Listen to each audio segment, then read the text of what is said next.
Hello viewers, welcome to my channel Rothi Classroom. I hope that you are very well. তো আজ writing এর একটা নতুন part বোঝাবো, যে রাইটিং পার্টটা খুব ইম্পর্টেন্ট আর একটু কঠিনও।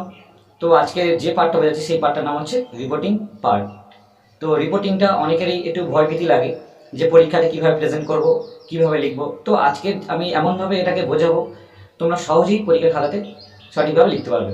তো পার্ট শুরু করার আগে তো আজকের রিপোর্ট নিয়ে কিছু কথা বলবো যেগুলো তোমাদের জানা খুব প্রয়োজন। তো রিপোর্টের বিষয়গুলোকে নিয়ে একটু আলোচনা করা যাক। তো শুরু করা যাক রিপোর্ট। ওকে, চলো শুরু করি। রিপোর্ট অর্থাৎ রিপোর্ট কথার অর্থ হলো প্রতিবেদন। তো রিপোর্টটা কি? রিপোর্টটাকে যদি বলা যায় যে এ report is spoken or written account of something heard, seen, done, studied, etc., especially one that is published or broadcast. অর্থাৎ প্রতিবেদন হলো কোনো কিছু শোনা, দেখা করা বা পড়া, লিখিত বা মৌলিক বিবরণ যা মূলত প্রকাশিত হয় বা সম্প্রচারিত হয়। অর্থাৎ এক কথায় বলা যেতে পারে যে কোনো কিছু বিষয়কে সর্বসমক্ষে জানানোর জন্য কোনো মাধ্যমের মধ্যে দিয়ে প্রচার করাকে বলা হয় প্রতিবেদন বা রিপোর্ট। রিপোর্টকে মূলত তিন ভাগে ভাগ করা যায়। একটা হলো অ্যাক্সিডেন্ট রিপোর্ট। অ্যাক্সিডেন্ট রিপোর্ট হলো মানুষের দ্বারা কোনো ঘটনা ঘটলে সেটা হলো অ্যাক্সিডেন্ট। 2 নম্বর ইনসিডেন্ট রিপোর্ট। প্রকৃতির দ্বারা কোনো ঘটনা ঘটলে সেগুলো হলো ইনসিডেন্ট রিপোর্ট। আর 3 নম্বর হলো প্রোগ্রাম ভিত্তিক রিপোর্ট, অর্থাৎ যে কোনো রাজনৈতিক সমাবেশ, কোনো অনুষ্ঠান, খেলাধুলা, ক্রীড়া প্রতিযোগিতা প্রভৃতির উপর ভিত্তি করে যে রিপোর্টটা লেখা হয় সেগুলো হলো প্রোগ্রাম ভিত্তিক রিপোর্ট। আপাতত এগুলো হলো ক্লাসিফিকেশন অফ দ্য রিপোর্ট। তো চলে যাওয়া যাক এবার রিপোর্টের রুলস। তো ফার্স্ট রুলস আছে, দেখো বোর্ডেতে, the title or heading of report must be catchy one and should adequately indicated at the theme of the report. অর্থাৎ প্রতিবেদনের শীর্ষকটি আকর্ষণীয় হতে হবে এবং তার সম্পূর্ণভাবে প্রতিবেদনের মূল বক্তব্যের দিকে ইঙ্গিত করবে। ওকে। 2 নম্বর, either at the beginning or at the end the name of the person of agency or both should be clearly state. অর্থাৎ প্রতিবেদনের শুরু বা শেষে প্রতিবেদক বা সংস্থা উভয়ই নাম স্পষ্ট উল্লেখ করতে হবে। ওকে। 3 নম্বর রুলস হলো the date of reporting should be also maintained. অর্থাৎ প্রতিবেদনের তারিখও উল্লেখ করতে হবে। দ্য প্লেস, অর্থাৎ 4 নম্বর rules, the place of reporting should be mentioned, মানে প্রতিবেদনের স্থান উল্লেখ করতে হবে। তো number 5, both the date and place of reporting should be written at the start. অর্থাৎ প্রতিবেদনের শুরুতে তারিখ এবং প্রতিবেদনের স্থান উভয়ই বিষয়ের উপর উল্লেখ করতে হবে। তারপরে number 7, the body of the report is further details on the subject matter, description of what happened, the time, place and the witness, etc. অর্থাৎ প্রতিবেদনের মূল বিষয়বস্তুটি হলো ভূমিকা আর বিস্তারিত ব্যাখ্যা, এছাড়া ঘটনা বর্ণনা, সময়, প্রত্যক্ষদর্শী ইত্যাদি উল্লেখ করতে হবে। তারপরের রুলসটা হলো the report should not be express his personal emotion opinion. প্রতিবেদকের নিজস্ব মতবাদ প্রকাশ করা যাবে না। লাস্ট রুলস হলো report should be written in the past or present tense. অর্থাৎ রিপোর্টটি মোটামুটি পাস্ট টেন্স এবং প্রেজেন্ট টেন্সে লেখা যাবে। ওকে, এটা গেল রিপোর্টের রুলস। চলো আমরা এবার যে রিপোর্টের ফরম্যাটটা দেখব সেটা হচ্ছে অ্যাক্সিডেন্ট অ্যান্ড ইনসিডেন্ট রিপোর্টের ফরম্যাট। তো বোর্ডের দিকে লক্ষ্য রাখো যে বোর্ডে কী লেখা আছে। তো বোর্ডের দিকে দেখো কী লেখা আছে। প্রথমে লেখা আছে, দেখো সবার উপরে হেডিং, মানে রিপোর্টের হেডিং। আচ্ছা, যে সম্বন্ধে রিপোর্টটা বলবে প্রশ্ন তোমার লেখা থাকবে, যে সম্বন্ধে বলুক, সেটা রোড অ্যাক্সিডেন্ট হোক বা তোমার আমফান ঝড় নিয়ে হোক বা ডেঞ্জারাস স্ট্রোম নিয়ে হোক, যেটা বলবে সেইটাকে নিয়ে তোমরা সেই হেডিংটা খাতার মাঝখানে ক্যাপিটাল করে লিখবে। তার নিচে ডান দিকে লিখবে বাই দ্য স্টাফ রিপোর্টার। যদি ওটা স্কুল ভিত্তিক রিপোর্ট হয় তো বাই দ্য স্টাফ রিপোর্টারের বদলে সেটা বাই দ্য স্টুডেন্ট হবে। ওকে। তারপর বাঁ দিকে চলে আসবে, লেখা থাকবে যে দেখো জায়গাটির নাম, মানে সেখানে যে জায়গাটি ঘটনাটি ঘটেছে সেই জায়গাটির নামটা তোমরা ওখানে উল্লেখ করবে। তারপর লেখা থাকবে তারিখ, তো তারিখটা আজকের যে ঘটনা ঘটেছে তার পরের দিন তারিখটা উল্লেখ করবে। অর্থাৎ আমি যেটা কথাটা বলছি ভালো করে শোনো, তো আজকের কোনো ঘটনা ঘটলো, আজকে ধরো 18 তারিখ, তো আজকের পেপারে বার হবে না, সেটা কালকে পেপারে বার হবে, তো হেডিংয়ে সবসময় কাল তারিখটা উল্লেখ করবে, ধরো 19 আগস্ট। ওকে, তারপর লিখবে সালটা 2022, দিয়ে ডট ডট দিয়ে লেখাটাকে নিচে থেকে শুরু করবে।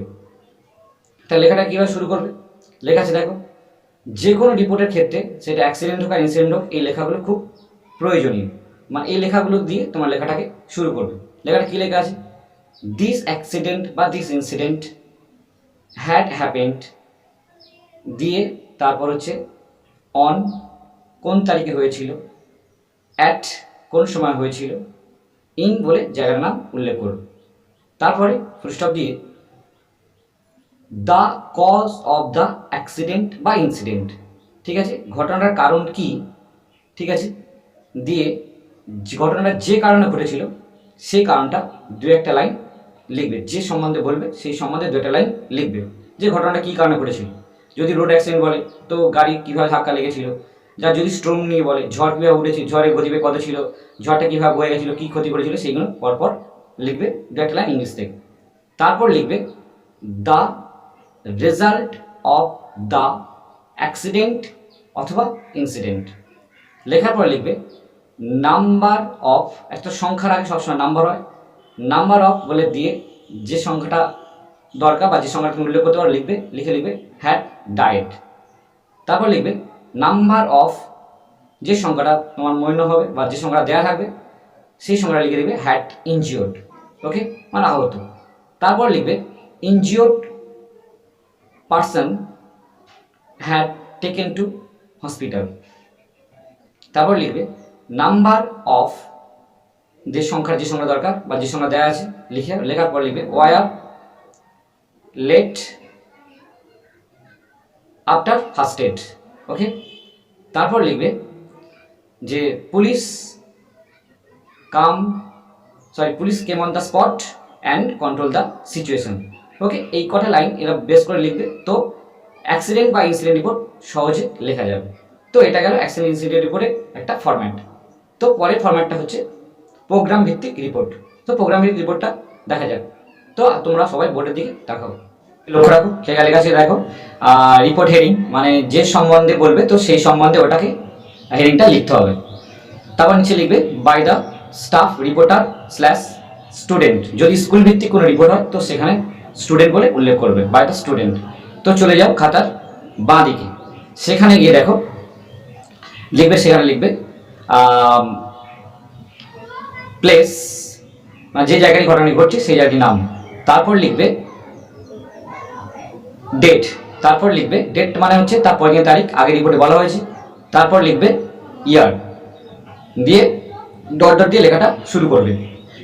শুরু করার পরে নিচে থেকে লেখাটা শুরু করবে, সেখানে লিখবে this programme had arranged by, যারা আয়োজন করেছে তাদের নাম বা সেই সংস্থার কোনো নাম লিখবে। লেখার পরে অন দিয়ে তারিখটা লিখবে, তারিখটা যেদিন ঘটনা ঘটেছে সেদিনের তারিখ। তারপর লিখবে ইন দিয়ে জায়গাটার নাম। তারপর লিখবে this programme had started at বলে সময়টা উল্লেখ করবে, অ্যান্ড কন্টিনিউ আপ টু, যখন শেষ হয়েছে সেই সময়টা উল্লেখ করবে। তারপর লিখবে number of many chief guest and others people had presented this programme. Many পৃষ্ঠা দিয়ে লিখবে many cultural programme had arrange for this program.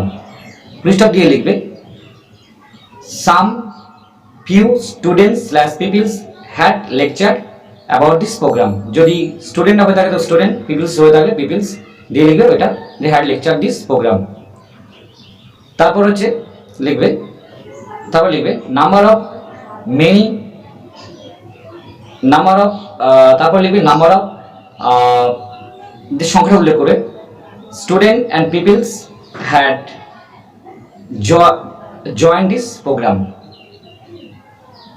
তারপর ফুল স্টপ দিয়ে লিখবে a light tiffin packet had distributed among the student slash peoples at the end of the program. তা ফুল stop দিয়ে লিখবে this programme had ended with successfully. Then রিপোর্টটা শেষ হলো। এইভাবে প্রোগ্রাম ভিত্তিক রিপোর্টের ফরম্যাটটা লেখা যাবে, যাই প্রোগ্রাম ভিত্তিক রিপোর্ট পড়ুন না কেন।